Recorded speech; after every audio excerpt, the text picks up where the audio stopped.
परिषदेच्या उपनगराध्यक्षपदी अपेक्षेप्रमाणे राष्ट्रवादी काँग्रेसचे ज्येष्ठ नगरसेवक सिराजुद्दीन पटेल यांची बिनविरोध निवड झाली, तर स्वीकृत नगरसेवकपदी पक्षीय बलानुसार राष्ट्रवादी काँग्रेसचे युवा कार्यकर्ते अजिंक्य लांडे आणि भाजपचे गणेश कोरडे यांची निवड करण्यात आली। लांडे आणि कोरडे या दोघांना नगर परिषद निवडणुकीत पराभवाला सामोरे जावे लागल्याने पक्ष नेतृत्वाने त्यांना स्वीकृत नगरसेवक पदाची संधी दिली। शिवसेनेतर्फे सायनाथ आधाट तर राष्ट्रवादी काँग्रेस शरदचंद्र पवार पक्षातर्फे हरीश भारदे स्वीकृत नगरसेवक पदाचे दावेदार होते। मात्र ईश्वरी चिठ्ठीत आधाट यांनी बाजी मारली। उपनगराध्यक्ष पदासाठी राष्ट्रवादी काँग्रेसतर्फे सिराजुद्दीन पटेल आणि निलेश रोकडे, शिवसेनेचे आशुतोष डहाळे, राष्ट्रवादी काँग्रेस शरदचंद्र पक्षाचे वजीर पटेल तसेच भाजपाचे सागर फडके आणि नितीन दहिवाळकर आदींनी अर्ज दाखल केले होते। सिराजुद्दीन पटेल वगळता अन्य 5 नगरसेवकांनी अर्ज माघारी घेतल्याने पटेल यांची उपनगराध्यक्षपदी बिनविरोध निवड झाल्याचं घोषित करण्यात आले। पीठासीन अधिकारी नगराध्यक्ष माया मुंढे यांच्या अध्यक्षतेखाली तहसील कार्यालयात झालेल्या सर्वसाधारण सभेत या निवडी पार पडल्या। मुख्याधिकारी विजया घाडगे याने निवडणूक अधिकारी म्हणून काम पाहिले।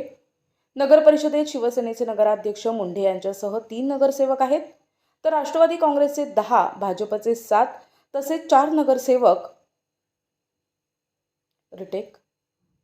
तसेच राष्ट्रवादी काँग्रेस शरदचंद्र पवार पक्षाचे 4 नगरसेवक असे पक्षीय बलाबल आहे। उपनगराध्यक्षपदी निवड झालेले पटेल हे राष्ट्रवादी काँग्रेसचे सक्रिय युवा कार्यकर्ते ताहेर पटेल यांचे वडील असून ते माजी आमदार डॉक्टर नरेंद्र घुले पाटील आणि चंद्रशेखर घुले पाटील यांचे विश्वासू सहकारी आहेत। आज शेवगाव नगर परिषद निवडणूक उपाध्यक्ष पदाची तहसील कार्यालयामध्ये आज निवड होती।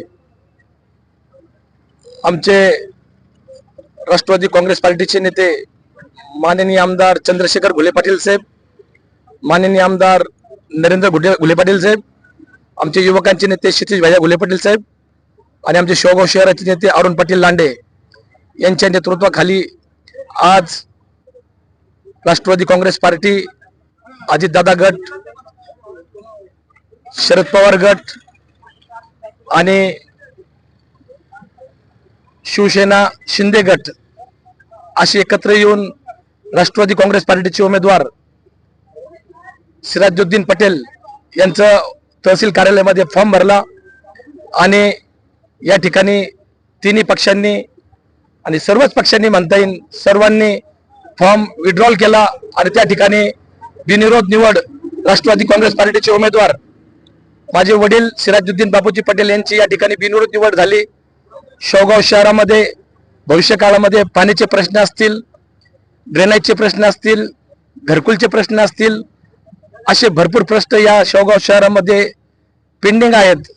आम्ही सर्व पक्षाचे सर्व नगरसेवक एकत्र येऊन या शेवगाव शहराचा जो विकास करायचा या ठिकाणी प्रयत्न करू आणि ह्या 5 वर्षाच्या कालामध्ये चांगल्या पद्धतीनं काम करू आणि माननीय आमदार चंद्रशेखर घुले पाटील साहेब, घुले कुटुंबाचे या ठिकाणी मी मनापासून हृदयापासून आभार मानतो का माझ्यावर विश्वास दाखवला आणि मला परत एकदा नगरपालिकेच्या उपाध्यक्ष म्हणून काम करण्याची संधी दिली, त्याबद्दल मी घुले कुटुंबाचे या ठिकाणी आभार मानतो आणि थांबतो। धन्यवाद। सुगंधित सुहासिक अत्तराची दळवळ, भरपूर व्हरायटीज आणि क्वालिटीचे अत्तर जे करतील आपणास मंत्रमुग्ध। आपल्याकडे सर्व ब्रँड क्वालिटीचे अत्तर मिळतील, जसे उद, मुश्क, ग्रीन अजमेरी, बकूड, CR7 आणि रुबाब, मुखल्लत, अरमान, आइसबर्ग।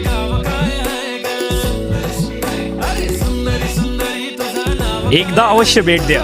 अल हया अत्तर अँड परफ्यूम शॉप, मोची गल्ली, शेवगाव।